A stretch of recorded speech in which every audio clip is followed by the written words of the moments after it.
ನಮಸ್ತೆ ಎಲ್ಲರಿಗೂ. ನಾನಿವತ್ತು ಬೆಂಡೆಕಾಯಿ ಪಲ್ಯ ಹೇಗೆ ಮಾಡೋದು ಅಂತ ಹೇಳಿಕೊಡ್ತೇನೆ. ಫಸ್ಟಿಗೆ ಇಡೀ ಬೆಂಡೆಕಾಯಿಯನ್ನು ಚೆನ್ನಾಗಿ ತೊಳ್ಕೊಳ್ಬೇಕು. ತೊಳೆದು ಕಟ್ ಮಾಡಿ ಇಟ್ಕೊಳ್ಬೇಕು. ಅದರಲ್ಲಿ ಸ್ವಲ್ಪ ನೀರಿನಂಶ ಇರಬಾರ್ದು. ಆಮೇಲೆ ಒಂದು ಬಾಣಲೆ ಅಥವಾ ಒಂದು ಕಡಾಯಿಯಲ್ಲಿ ಉದ್ದಿನಬೇಳೆ, ಸಾಸಿವೆ, ಆಮೇಲೆ ಎಳ್ಳು ಹಾಕಿದ್ದೇನೆ ನಾನು. ಎಳ್ಳು ಹಾಕಬೇಕಂತೇನಿಲ್ಲ, ಕುಮಟೆ ಮೆಣಸು ಇಷ್ಟು ಹಾಕಿ ಸ್ವಲ್ಪ ತೆಂಗಿನ ಎಣ್ಣೆ ಹಾಕಿದ್ದೀನಿ. ನೀವು ಪಾಮ್ ಆಯಿಲ್ ಇದ್ದರೆ ಪಾಮ್ ಆಯಿಲು ಹಾಕ್ಕೊಳ್ಬೋದು. ತೆಂಗಿನೆಣ್ಣೆ ಆರೋಗ್ಯಕ್ಕೆ ಒಳ್ಳೆಯದಂತ ನಾವು ತೆಂಗಿನ ಎಣ್ಣೆ ಯೂಸ್ ಮಾಡ್ತಾ ಇದ್ದೇವೆ. ಅದು ಸ್ವಲ್ಪ ಬಿಸಿಯಾಗಲಿ. ಬಿಸಿಯಾಗಿ ಇದು ಸಾಸಿವೆ ಚಟಪಟ ಅಂತ ಸಿಡಿಬೇಕು. ಆಮೇಲೆ ಅದಕ್ಕೆ ಕರಿಬೇವಿನ ಸೊಪ್ಪು ಸ್ವಲ್ಪ ಹಾಕಿ, ಯಾಕಂದರೆ ಅದು ಭಾರಿ ಪರಿಮಳ ಬರ್ತದೆ ಹಾಕಿದರೆ. ಹಾಕಿ ಅದಕ್ಕೆ ಕಟ್ ಮಾಡಿ ಇಟ್ಟ ಬೆಂಡೆಕಾಯಿಯನ್ನು ಹಾಕಿ. ಬೆಂಡೆಕಾಯಿಯನ್ನು ಹಾಕಿದ ನಂತರ ಚೆನ್ನಾಗಿ ಒಂದು 2 ನಿಮಿಷ ಅದರಲ್ಲಿ ನೀರಿನ ಅಂಶ ಎಲ್ಲಾರಿದ್ದರೆ ಹೋಗಲಿಕ್ಕೆ ಸ್ವಲ್ಪ ಫ್ರೈ ಮಾಡಿಕೊಳ್ಳಿ. ಹಾಗೆ ಯಾಕಂತ ಹೇಳಿದರೆ ಅದರಲ್ಲಿ ಲೋಳೆ ಆಗ್ತದೆ, ಇಲ್ಲದಿದ್ದರೆ ಬೆಂಡೆಕಾಯಿ ಪಲ್ಯ ಅದೆಲ್ಲ ನೀರಿನ ಅಂಶ ಇದ್ದರೆ ಫುಲ್ ಆರಿ ಹೋಗಲಿ. ಆರಿ ಹೋದ ನಂತರ ನೋಡಿ ಹಾಗೆ ತಿರುಗ್ತಾ ಇರಿ. ಮತ್ತು ಅದಕ್ಕೆ ಮೆಣಸಿನ ಹುಡಿ, ಅರಸಿನ ಹುಡಿ, ನಾನು ಸ್ವಲ್ಪ ಅರಸಿನ ಹುಡಿ ಹಾಕ್ತೇನೆ ಹೆಚ್ಚಿನ ಅಡಿಗೆಗೆ. ಉಪ್ಪು ಮತ್ತು ಬೆಲ್ಲ. ಅರಸಿನ ಹುಡಿ ಯಾಕೆ ಹಾಕೋದು ಅಂತ ನಾನು ವಿಡಿಯೋದ ಲಾಸ್ಟಿಗೆ ಹೇಳ್ತೇನೆ. ಲಾಸ್ಟ್ವರೆಗೆ ನೀವು ನೋಡಿ, ಈಗ ಹೇಳ್ತಾ ಇಲ್ಲ. ಮತ್ತು ಒಂದು ಪಾತ್ರೆಗೆ ಹುಳಿ ಹಾಕಿ ಸ್ವಲ್ಪ ಹುಳಿ ಸಾಕು.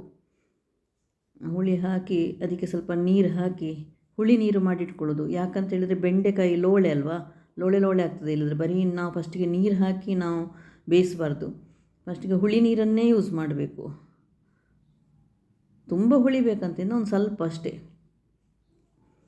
ಸ್ವಲ್ಪ ಹುಳಿ ನೀರನ್ನು ಮಾಡಿಟ್ಕೊಳ್ಳಿ. ನೋಡಿ ಅದರ ಅಡಿಯಲ್ಲಿ ತುಂಬ ಕಸ ಇರ್ತದೆ. ಅದನ್ನೆಲ್ಲ ನಾವು ಉಂಟಲ್ಲ ಕ್ಲೀನಾಗಿ ತೆಗಿಬೇಕು. ನೋಡಿ ನಾವು ಮೇಲಿನಿಂದ ನೀರು ಹಾಕುವ. ನೋಡಿ ಅದರ ಅಡಿಯಲ್ಲಿ ಇನ್ನೂ ಸಹ ಸ್ವಲ್ಪ ಏನೋ ಹುಡಿಯಾಗಿ ಇದೆ ನೋಡಿ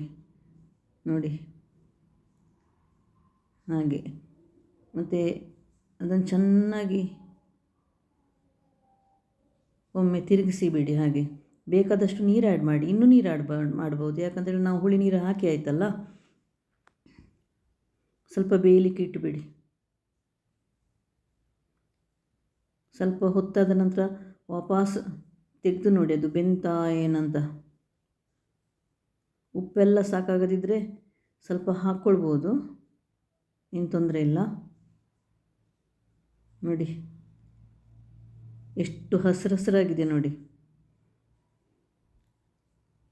ಪುನಃ ನೋಡಿ ತುಂಬ ಈಗಲೂ ಸಹ ಹಸಿರಾಗಿದೆ ಬೆಂಡೆಕಾಯಿ. ಯಾಕಂತ ಹೇಳಿದರೆ ನಾನಾಗ ಹೇಳಿದ್ದೇನಲ್ಲ ಲಾಸ್ಟಲ್ಲಿ, ವಿಡಿಯೋದ ಲಾಸ್ಟಲ್ಲಿ ಹೇಳ್ತೇನೆ ಅಂತ.